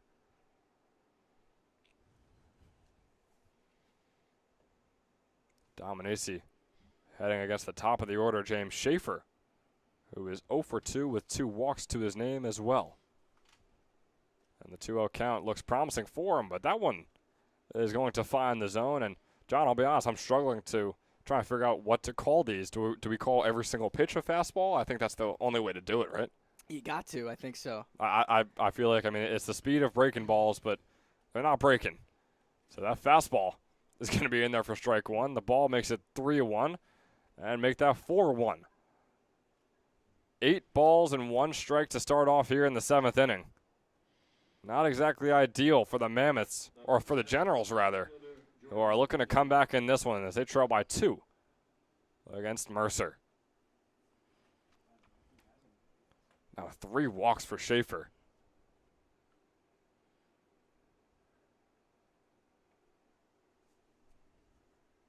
As there's a 1-0 on Nitty. And Nitty striking at the second one. Sky high. Martinez coming in from third base to make the catch. Struggled with it for a little bit there, but still, it'll be out number 1. There's 2 runners on, Pallone on second and Schaefer on first.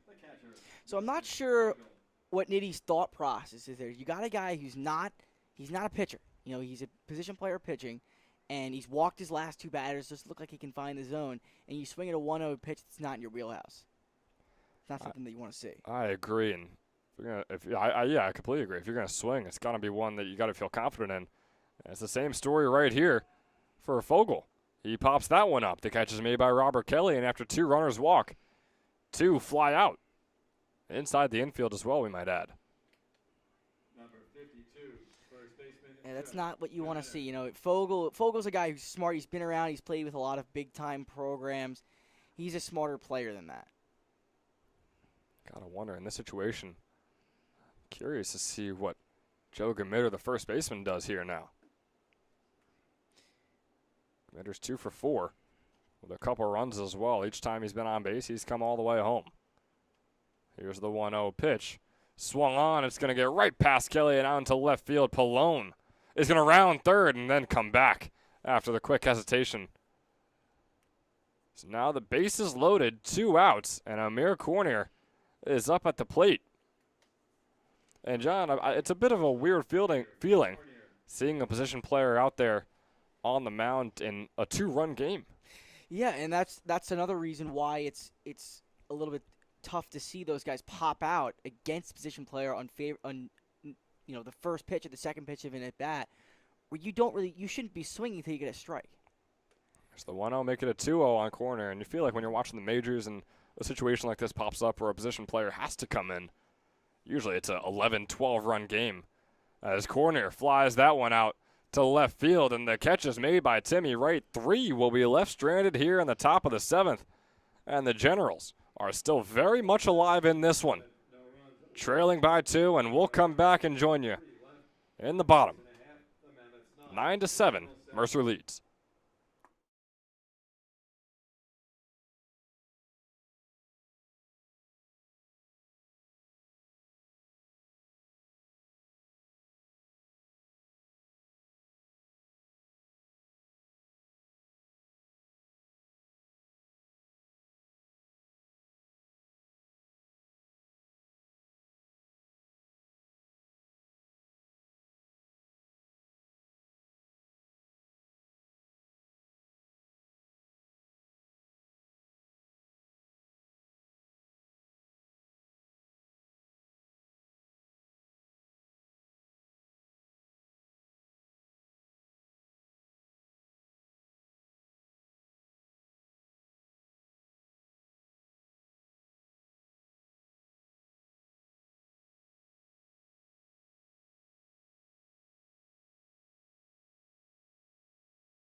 And here we are back in the bottom. And John Dominici has been having the best day out of any Generals pitcher so far. 3 1/3 scroll. That's what happens when you throw the ball over the plate and let him hit it. Arguably the only Generals pitcher to really be finding the strike zone, as this one by Hosdovic is going to be a bunt over to the third baseman, perfectly executed by the new right fielder. Not much they could do there. Foley and Magliosa were chasing it down. Neither could get to it in time. And Ryan Hosdovic with a bunt single to start things off, bringing on Timmy Wright. A beautiful way to start off the inning. That's how you get a base runner aboard. That's why you bring him in and put him in that spot. You can do that very well. Now you have the tying run at the dish. And the fastball going to be a bit outside here for Wright. Foley, his 20th pitch coming up here. Timmy Wright 1 for 2 on the day. The 1-0 here is fouled off.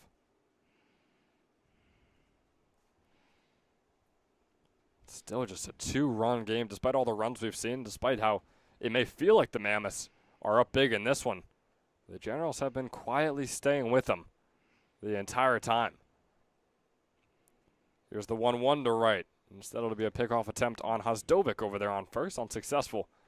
And the 1-1 is once again here. Big gap between first and second.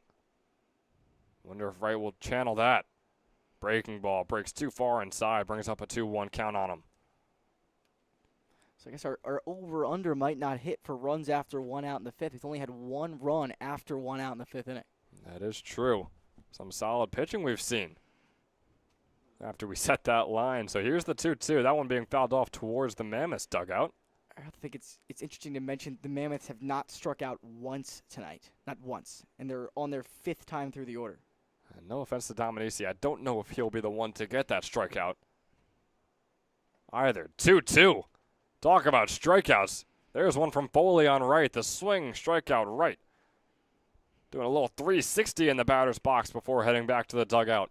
And there's out number 1. Hosdovic still on first. Robert Kelly now up at the plate. And Kelly has had his struggles today and recently, but we know what he's capable of. That fastball's in there for strike 1.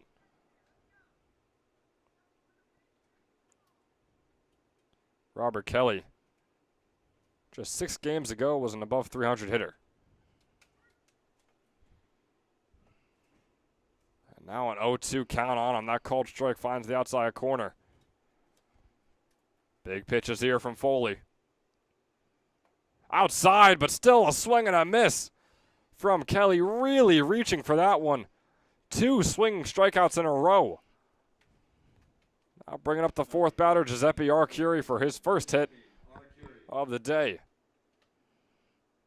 Or his first chance at a hit, I should say. He's really hoping he can get it. Fastball will be low and near the dirt from Foley, who has looked really solid so far this inning. 17 strikes on his 26 pitches. 2 strikeouts to his name, 3 hits that he has allowed. Fastball's going to be inside for a 2-0 count. Foley doing a very good job in a save situation right now, looking to get another hold to his name. He's done very well in relief of Saccone. Arcuri just 1 hit in his past 4 games, swing out of his shoes on that one to bring up a 2-1 count. Just a 182 hitter so far on the summer. He started late. Another swing and a miss there. Foley really battling back here in the count. Bottom of the 7th with 2 outs on the board. Generals trail by 2. They got a runner on first. And Arcuri's first at bat of the day. He grounds this one right over to Will Burkaw, who will make the easy toss to Cornier at second. And just like that, a runner is left stranded here in the bottom of the 7th. And the score remains as it has for the past 3 or 2.5 innings, I should say. 9-7. Boy, both teams have slowed down with the bats. The pitching has really stepped up. We'll see if Dominici can continue his stellar pitching, really. So far, when we join you back here in the top of the 8th, Mammoths lead by 2.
Back here, top of the 8th. For the Mammoths, the DH, number 20, Mike Chiravallo up at the plate, the righty hitter, going up against the unbelievable arm that has been Antonio Dominici. And this one from Chiravallo popped up.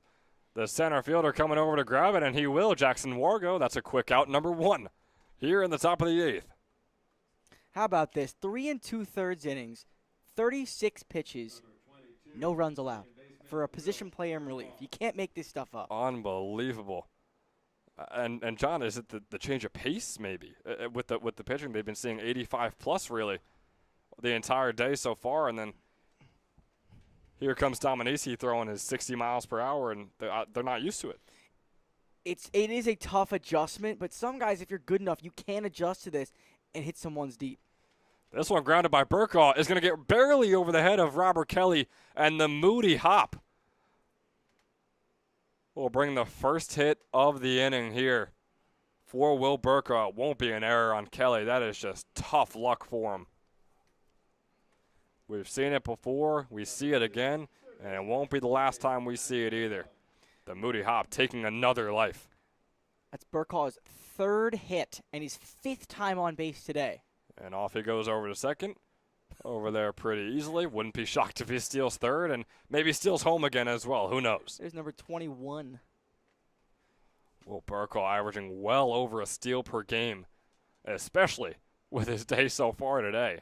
Off he goes over to 3rd. Will Burkaw is tagged out at 3rd base. Gavin West with a throw over to Sean Martinez. How about that? He got a little bit greedy there, Ben. He was well out. That is clear to see. I mean, and he went with fairly decent timing, so what a throw from the 3rd baseman, catcher, shortstop, whatever you want to call him, Gavin West. And there's the first strike of the at-bat against TJ Maglioso.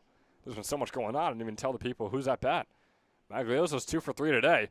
He grounds this one right over to Martinez. Martinez struggling with it at 3rd base, though.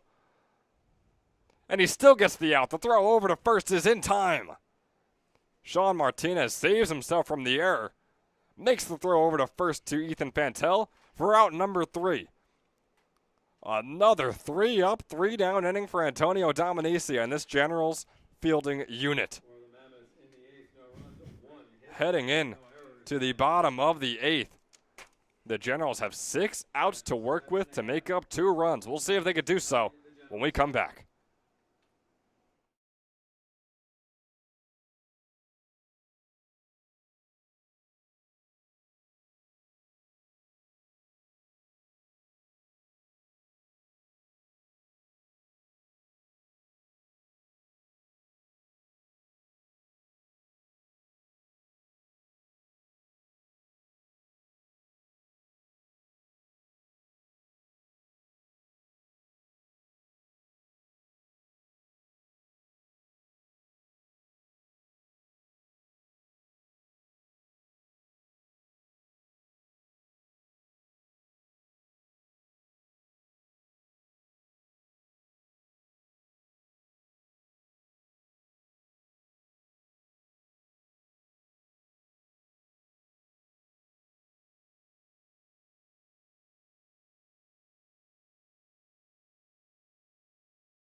Back here in the bottom of the 8th. And John, we've been here for a little while. It's been a long game. Are you getting hungry? Honestly, I had a lot to eat before I came here. But I feel like you're getting hungry, though. You're not helping me out with the ad read, John, but I'm getting pretty hungry, and I know just the place to go. It's Wildflowers Inn Restaurant. They got some of the best pizza you will ever taste. They are located right on the Circle in Pennington, New Jersey. You can call 609-737-2392 for Wildflowers Inn Restaurant. They're bringing you the rest of this 8th inning. Yeah, I appreciate the help there, John. Golly. I honestly didn't realize what you were doing there. We got a 2-0 count on the pitcher Antonio Dominici make that a 2-1 as he fouls that one off. I mean, how about what this kid's done? 4 1/3 innings of scoreless relief. It's a thing of beauty. Not to mention, he's also 1 for 2 with a walk to his name as well. Not bad at all. So far from Dominici. Let's see if he can help his cause. The designated hitter turned pitcher when the Generals needed him most. Boy, did he show up. Here's the 2-1 pitch from Foley. Swung on by Dominici, popped up sky high. Schaefer coming over. And James Schaefer, the center fielder, will make the grab out in the left center. For out number 1, the wind really picking up here at Moody Park as well. You wonder if that's a sign for things to come. Number 38. According to our weather app, it's raining right here at Moody Park, but according to us who are here right now, it is not. But don't be surprised if it starts soon. Yeah, don't trust technology, folks. Trust your eyes. There you go. And we got Fantel, the first baseman, the lefty hitter, starting himself off with a 1-0. That one was low in the dirt. Fouls that one back right towards us. Messes with our camera, of course. We will do our best to fix that after this inning. And, John, we mentioned the weather. It's interesting. There's a chance that the Generals have 2 outs to work with to make up 2 runs. There really is. The wind is really picking up here. It's blowing very, very hard out to left field. 2-1 is going to be fouled off. Bring up a 2-2 count on Fantel. It really is blowing hard to left field, as John mentioned. It's a whipping. You can see the trees flashing around. A dark storm cloud overhanging. As that breaking ball nearly finding the corner is just barely outside to bring up the full count here against Fantel. Here's a 3-2 pitch from Foley. Fastball is outside. Fantel will take his base, be the first runner on with 1 out on the board. Yeah, so Ethan Fantel, he's walked twice. He's been on base 3 times. He's done something productive in every at-bat. And it brings on the new center fielder, the sub-in Jackson Wargo. Wasn't able to get a hit on his first at-bat. He's 0 for 1. His last 2 games against the Mammoths, he had 2 hits on 4 at-bats. Pops that one up sky high, right into the storm cloud, if you will. James Schaefer will come down shallow left center field and make the grab for out number 2. And boy, oh boy, the Generals have been sticking with the Mammoths, never been able to overcome them in terms of taking the lead. That might be the story of the game as we reach the end of this one. Sean Martinez now up at the plate. I mean, Jens had the lead after 2. And since then, the Mammoths have really taken it to him. But again, the last 2.5 innings, no runs have come across. Martinez. Could be a little blooper out shallow left center. Instead, the shortstop, Amir Cornier, coming down and making the catch as if it was in the breadbasket from his quarterback. Amir Cornier. What a play by the shortstop. An over-the-head grab for out number 3 here in the bottom of the 8th. Possibly the last out on the Generals, but for right now, we're in a 9-inning game, or we're heading into the 9th. Mercer Mammoths up at the plate. They lead by 2, and we'll see you there.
We welcome you back here. Technically, it's the top of the ninth. The players for the Generals coming off the field. Is that dark storm cloud hanging over? It's a large wind here at Moody Park. Both coaches are talking to the home plate umpire, Jim Peterson. And a decision will be made very soon here. 20 minutes? Okay. Got it. Thank you. Looks to be a 20-minute delay that we will have to wait it out. But before we go to break, I want to mention Antonio Dominici. Please once do. again. Please do. Position player pitching. 4 1/3 innings of scoreless relief on just 42 pitches. Has not struck out a batter. Has really kept the Mammoths off balance. They scored 9 runs in between the second and the fourth innings and have been blanked since. I mean, what a performance. What a performance. And who would have thought that Kleppinger and Waters, who pitched less innings than him, around an inning less, allowed triple the amount of hits that he has. They allowed 12 combined. Kleppinger threw 2 innings and Waters threw 1 2/3. Dominici threw 4 1/3. Allowed 4 hits, like you said, only 2 walks. No strikeouts, but hey, we did not expect that from him.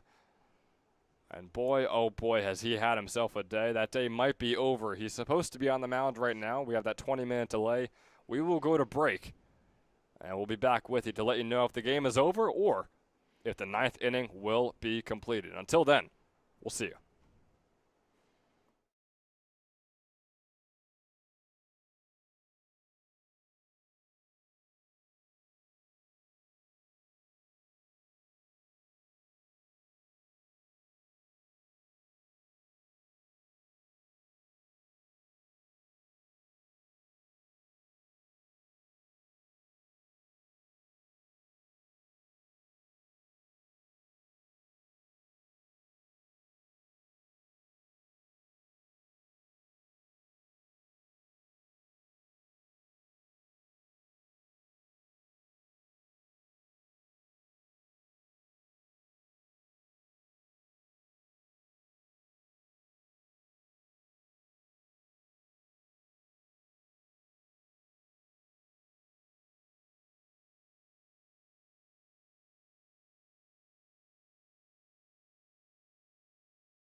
And coming back here, the scoreboard says top of the ninth. The top of the ninth will not be played. The game has been canceled. The Mammoths are going to take the win here. They're 16th on the summer. I know our graphic says they're 15 and 13. Now they are 16 and 15 rather. So the Mercer Mammoths taking the win, but the player of the game is going to go to Antonio Dominici. John was talking about him before. He is going to get your Toyota player of the game in this one. 4 in the third innings pitched, 4 hits that he allowed. He walked just 2 batters. No runs came home. None of them earned either. Antonio Dominici, your player of the game. Not to mention, he was able to get a hit on the day. He went 1 for 3 with a walk. Not bad at all for Dominici, designated hitter turned pitcher when the Generals needed him most. He threw 4 in a third scoreless innings. But the offense still couldn't come back and get it done through the next few innings. Maybe they would have in the ninth. We will never find out. The Mammoths are credited with the win. Antonio Dominici is your player of the game. DFG Financial Group, how about this, is going to give you the early ending to the game. They are a private wealth advisory practice of Ameriprise Financial Services, LLC, located in Hamilton, New Jersey. They are equipped to handle all of your personal and business financial planning and services you may need. They're going to bring you the end of the ball game here. So for John Colavita and myself, Ben Chadwick, we thank you so much for watching. And hopefully, weather permitting, we will be here tomorrow night. Until then, have a good one, folks.